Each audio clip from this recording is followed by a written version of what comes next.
Olá, Sapiens, sejam bem-vindos ao DR das Dietas. Ana, continuando o nosso assunto, o que a gente parou mesmo? Era que eu esqueci, A gente era estava falando de resistência à síndrome insulina, metabólica e diabetes. e que um dos fatores da síndrome metabólica é o pré-diabetes e o diabetes propriamente dito, Ok. né? E aí a gente está tentando correlacionar isso com o risco de doença cardiovascular. Então, procuramos as meta-análises que mostram que se você tem síndrome metabólica ou algum desses fatores, que a gente vai comentar agora, você tem mais risco de ter doença cardiovascular, né? Sapiens, para você saber mais sobre isso, a gente tem uma playlist aí de diabetes, tem dentro de doenças, tem vários vídeos. Inclusive, né, sobre saiu um vídeo recente de como reverter o diabetes tipo isso 2, mesmo. né? Esse vídeo saiu recente do Virta Health, não é Do isso? Vita Health, é. Que é um grupo americano grupo americano que faz uma estuda estratégia para reverter diabetes tipo 2. Tipo 2, exato. Tipo 1 não tem reversão, né? Então... Ainda, né?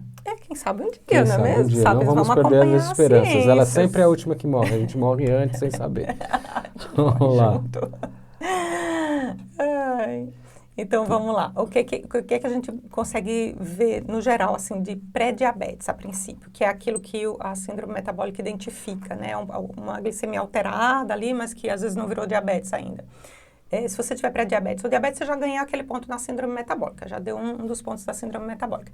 A pré-diabetes sozinha, ela não aumenta tanto o risco. Então, só esse fator sozinho, se você não tiver os outros da síndrome metabólica, ela não aumenta tanto o risco para doença cardiovascular, não. Aumentou aqui, ó, no máximo 1,20, ou seja, 20%. Isso é pouquinho. Isso é muito pouco, assim, se você tirar os outros fatores, provavelmente não vai cair em nenhum risco mais aumentado, não. A diabetes tipo 1, vou só fazer uma ressalva aqui específica, porque a gente vai acabar falando mais da tipo 2, que é a que tem a ver com a síndrome metabólica. Mas como é diabetes, as pessoas às vezes querem saber, e o tipo 1? O tipo 1 realmente é o que mostra mais risco cardiovascular, de todos os eventos de doença cardiovascular. Mas isso provavelmente porque as pessoas com tipo 1, elas geralmente são diabéticas desde a infância. Então, pessoas que estão há várias décadas com aquelas alterações de variabilidade glicêmica. Então, tem a ver com excesso de picos altos e picos baixos, tem a ver com a hemoglobina glicada, tem a ver, inclusive, eles estão estudando, não sei se você sabia, alterações genéticas que as pessoas têm e que também acontecem ao mesmo tempo da alteração genética do diabetes tipo 1. Nossa. Nem é todo diabetes tipo 1 que é genético, tá, Sapiens? Tem uns que são autoimunes. Então, assim, mas pode ser que essa correlação mais alta do que o tipo 2 com doença cardiovascular tenha a ver com uma facilidade genética da pessoa também desenvolver aterosclerose.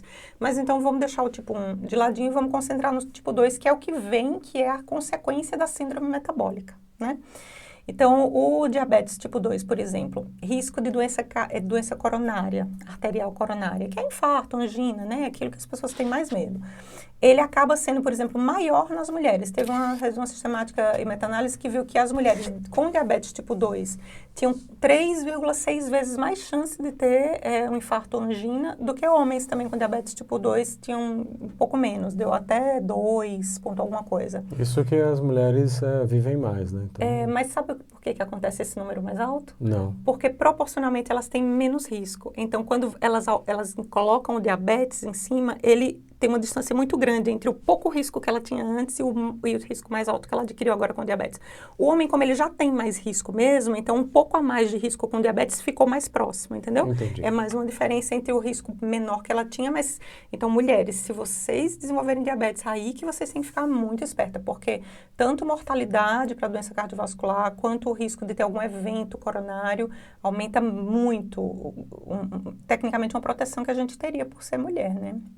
Então não é só a pessoa que tem DM que já tem obstrução coronária, né? Entupimento das veias, coração, esse tipo de coisa. Outros tipos de doença também dão os entupimentos, não é só a diabetes. Não, doenças autoimunes, lúpus, tem várias outras coisas, não é só diabetes, não.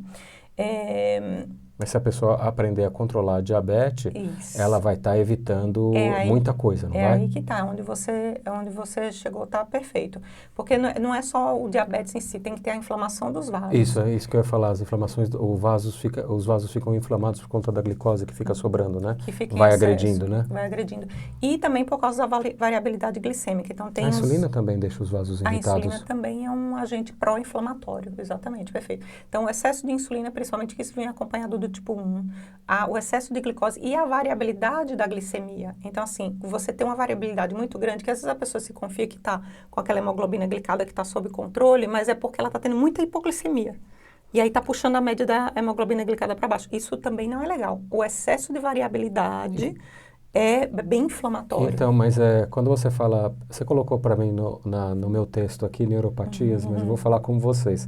Isso daí é que a pessoa perde a sensibilidade e aí, por conta dessa neuropatia, que são essas agressões neurológicas, é isso? E aí não sente a dor, não sente que está que tem angina, por que exemplo, tem angina, antes não de sei ter nada. infarto. Antes de ter infarto, porque a diabetes deixa isso, a diabetes... Pode, se ela estiver muito descompensada, e também tem outro fator aí que às vezes as pessoas não pensam. A neuropatia diabética, e a neuropatia autonômica diabética, ela pode ser uma consequência de você meio que inflamar os nervinhos periféricos por muito tempo por causa do excesso de glicemia. Eu vou falar agora, interrompendo você, antes que você fale a minha parte. É falta de vitamina B1.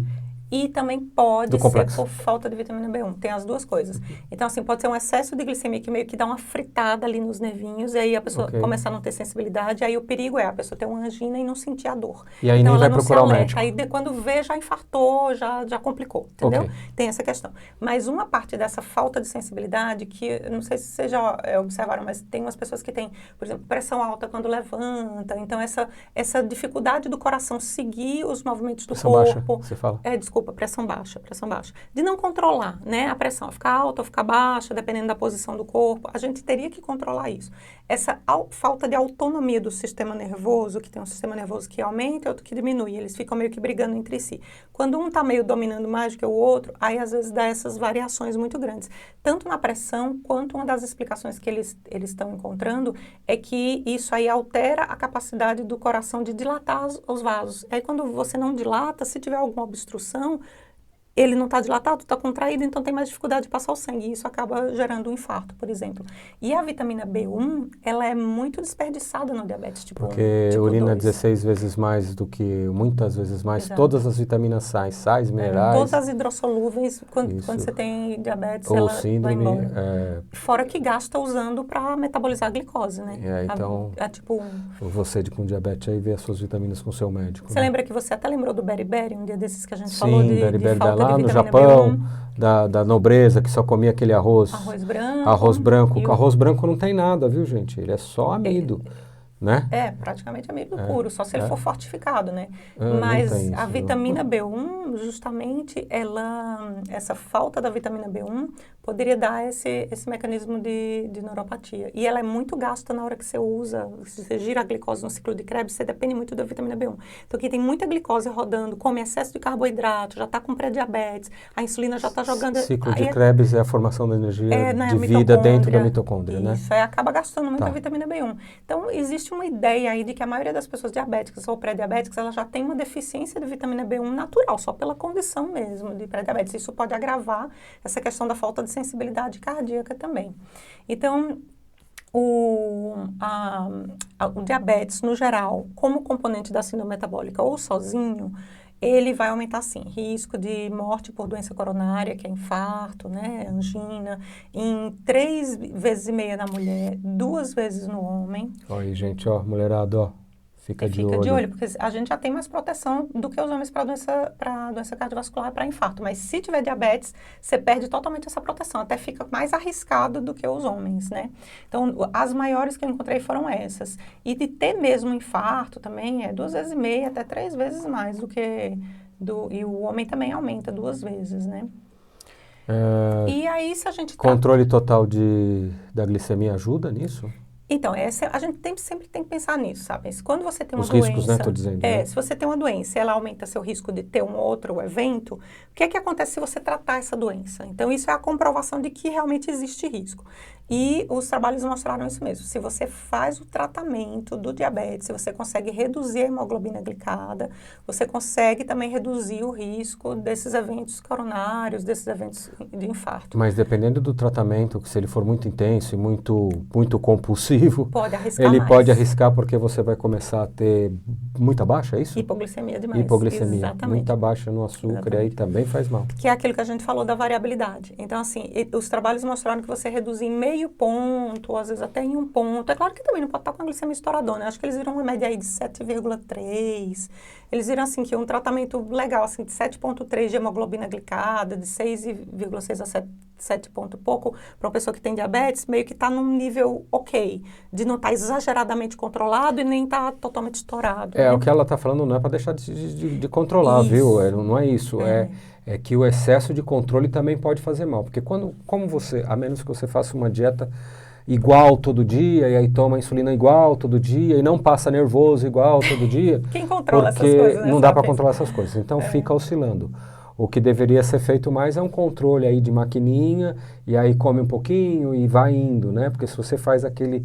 Aí você pode ter essas oscilações que ela está falando, é isso, né? E também tem uns examezinhos que a gente vai ver melhor nos vídeos mais pra frente, que ajudam a ver se você está muito inflamado, não é só a hemoglobina glicada. Por exemplo, você sabia que tem uma pesquisa no Japão que viu que o PCR, que é uma proteína de inflamação ultrassensível, se ela estiver alterada, você aumenta em 5 vezes o risco de doença cardiovascular. Então, às vezes a pessoa tem diabetes, mas está razoavelmente controlada e não está inflamado. Ok, ela provavelmente já está com menos risco de uma pessoa que tem diabetes e está super inflamado, entendeu? E a raiz do problema, como você sempre diz, é o excesso de insulina que médico nenhum pede para controlar. Exatamente, porque você comer muito carboidrato, você vai pedir muita insulina. Esse excesso de insulina vai gerar toda essa inflamação. Então, o que vocês precisam fazer? Obviamente, conversar com seus médicos, fazer o controle, porque isso aqui não substitui consulta médica, é só um vídeo informativo. Mas vamos continuar vendo as doenças metabólicas, né? E o próximo vídeo a gente vai falar de pressão alta. Fiquem com a gente até o próximo vídeo. Obrigado você que ficou até aqui, ó. Foi bem pouquinho esse vídeo, hein? E menos de 10 minutos. Até a próxima DR das dietas. Até o próximo DR da dieta. Tchau, gente.